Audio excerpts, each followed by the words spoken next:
살다 보면 어떤 일이든 후회가 남습니다. 미리 알았더라면 후회를 덜 남길 수 있었을까요? 인생의 후반기를 보내고 있는 60대들은 그들이 지금껏 살아온 발자취 곳곳에서 후회를 발견한다고 합니다. 오늘은 우리보다 조금 앞서 이 길을 지나가신 60대, 70대 인생 선배들의 99%가 후회한다고 하는 10가지에 대해서 말씀을 나누도록 하겠습니다. 첫 번째, 더 많이 저축하라. 지금의 60대는 6.25 전쟁 끝나고 조금 나라가 안정될 때 태어난 세대다. 갑자기 인구가 늘어나면서 경쟁은 치열해지고 평등의식이 생겨나고 민주화운동으로 어수선했던 시절을 온몸으로 살아왔다. 대부분은 유년기와 청소년기에 가난하고 많은 형제들과 어렵게 살았다. 그리고 자식들 공부시키는 것이 지상의 목표였고 자신이 다 하지 못했던 것들을 자식들에게는 해주고 싶었다. 가난이 싫어서 더 많이 저축하고 싶었다. 그리고 나름 열심히 살았다. 그러나 능력은 미치지 못했고 부모 부양하고 자식들 뒷바라지하느라 알면서도 더 많이 저축을 못했을 뿐이다. 가난한 부모를 만나고 형제 많은 장남으로 태어났으면 의무감으로 더더욱 힘들었었다. 지금은 더더욱 돈이 중요하다는 사실을 절대로 잊지 않고 있다. 하지만 그때는 저축할 여유가 없었을 뿐이다. 두 번째, 배우자의 소중함을 느껴라. 60대 되어서 배우자가 옆에 있다면 그야말로 그것 자체가 천복이다. 하지만 모두가 배우자와 더불어 늙어가는 게 아니다. 소중함을 느끼고 싶어도 이미 배우자 먼저 하늘나라로 갔거나 백년해로 하고자 서약했지만 살다 보니 서로의 인연이 어긋나서 이혼을 한 경우도 있다. 그나마 돈이라도 있으면 재혼은 쉽겠지만 그렇지 않으면 나이 들어서 아무도 거들 떠보지 않는다.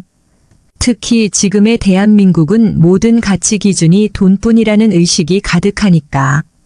돈만 있으면 없던 사랑도 생긴다고 하는데 무슨 다른 말이 필요한가? 이론과 실제의 가장 극명한 차이가 있는 게 바로 나이 들어서 하는 남녀의 사랑에 대한 개념일 것이다. 어떤 여인이 말했다. 돈 있으면 혼자 살지 뭐하려 재혼합니까? 도대체 이 말이 무슨 뜻인가? 그냥 웃고 말지요. 세 번째, 노년을 함께 할 친구를 만나라. 60대가 되면 친구에 대한 부분은 대부분 구축되어 있을 것이다. 대부분 직장에서 퇴직하고 쉬고 있거나 다른 일들을 하지만 적극적으로 친구를 사귀는 나이는 아니다. 지난 삶에서 인연된 친구들이 몇이나 되던 그 친구들과 허심탄회하게 살아감은 위의 두 가지를 충족 못하더라도 즐거움을 주는 것이다. 그리고 친구란 아는 사람을 말하는 것이 아니다. 그리고 오래 알았다고 모두 친구도 아니다. 오래 알았다고 친구라면 유치원이나 초등학교 동창이 전부 친구겠지만 알다시피 모두가 자신과 교감하고 공감하면서 어울리는 사이는 아니질 않는가. 이것을 구분해서 단 한 명이라 해도 제대로 된 친구를 말하는 것이다. 관포지교, 백아절연, 금석지교, 문경지교 등 수많은 우정에 관한 이야기들이 있다. 그들처럼 대단한 인물은 서로가 아니더라도 나이 들어가며 소박한 삶을 서로 나눌 수 있는 그런 친구 말이다. 네 번째, 자식과 많은 대화를 나눠라. 60대는 대부분 자식이 둘 정도다.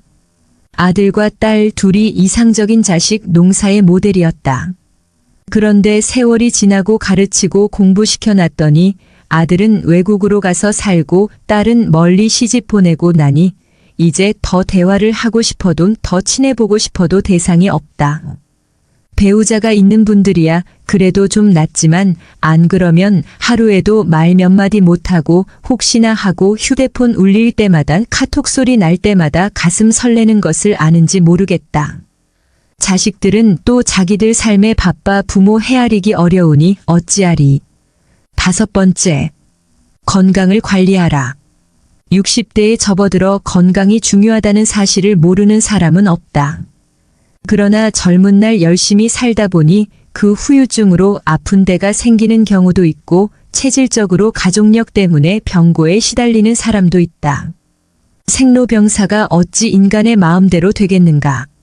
또 한편으로 무작정 치매처럼 살아있어도 살아있는 게 아니라는 말들이 있는 걸 보면 치매라도 피해가야겠다는 생각들을 하고 있다.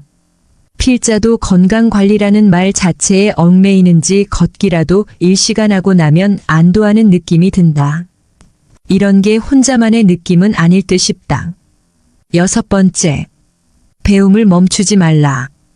60대에 공부하는 것은 지난 삶이 바빠서 하지 못한 공부를 하거나 여생에 필요한 지식을 습득하는 경우도 있고 또 단순히 시간을 보내는 한가로운 독서도 있다. 하지 못했던 배움을 갖는다는 것은 아주 소중한 시간이다. 필자도 지금 그런 즐거움을 느끼고 있으니까 말이다. 7번째, 평생 할 수 있는 취미를 만들어라. 등산과 가벼운 산책, 독서, 음악 감상 등과 같이 큰 돈이 필요하지 않는 것들도 많다. 하지만 경제력이 없으면 불가능한 취미들도 있고 이미 취미를 갖기에 기력이 딸릴 수도 있다. 나이와 건강에 맞는 취미를 개발하는 것은 아주 중요한 노후의 요건임에는 틀림없다. 8번째, 일기를 쓰고 기록을 남겨라. 필자의 경우는 해가 바뀔 때쯤에 엑셀로 내년의 1년 달력을 늘 만들어 왔다. 그리고 초등학생처럼 일기를 쓰진 않았지만 하루의 중요한 일들을 메모해 온 지 20년 정도 되었다. 20년 전 오늘을 볼 수 있다. 어떤 것은 세월이 빠르다는 느낌을 주기도 하고 어떤 것은 얼마 되지 않는 일처럼 느껴지는 것들도 있다. 나이 들어가면 깜빡거려서 기록이 중요하다는 것은 새삼 느낀다. 글을 쓰기 싫으면 스마트폰은 늘 들고 다니니까 사진을 찍어두는 것도 좋을 듯하다. 필자도 예전에 사진 찍히는 게 쑥스러워서 사진 찍기를 피했는데 그래서 젊을 때 모습이 그다지 많지 않다. 궁금하기는 하지만 그저 회사 신분증 명함 사진 정도 남았다. 그래서 요즘은 사진도 찍어서 모아둔다. 글 대신하는 사진도 기록이니까. 9. 연금과 보험을 들어라. 이것도 여유가 있을 때 이야기다. 지금 60대가 직장 생활을 했다면 연금과 보험을 몰라서 많이 가입 안 했겠는가. 몰라서 안 한 게 아니라 알면서 충분히 대부분은 못했을 것이다. 다만 한 직장에서 정년퇴직을 했다면 이 문제는 다소 해소되는 부분이 있다. 10번째, 좀 더 도전하고 여행하라. 60대에 경제적으로 안정되고 건강하다면 도전하고 여행할 수 있다. 그렇지 않다면 이 또한 희망사항일 뿐이다. 요즘 젊은이들이 욜로족이라 해서 지금을 즐기자는 문화가 있는데 부럽기 그지없다. 그래도 되는 세대에 살기 때문이다. 그 부모들이 그럴 수 있게 만들어 주었기 때문에 누릴 수 있는 것이다. 먹고 사는 게 힘들다면 그것은 불가능한 것이니까. 그런 여건을 만들어준 부모들은 이제 힘이 빠지고 그때를 아쉬워할 뿐이다. 그래도 오늘 할 수 있는 것이 있다면 지금 바로 여기서 시도해야 한다. 자신에게 전속된 고유한 삶을 자신답게 사는 것이 가장 중요하기 때문이다. 어떤 것도 각자의 삶에 관여할 권리는 없다. 특정한 형태를 가진 삶도 없다. 그동안 수고한 60대의 모든 삶을 응원한다. 시청해 주셔서 감사드립니다. 여러분들의 마음 평안하고 행복한 삶을 늘 응원합니다.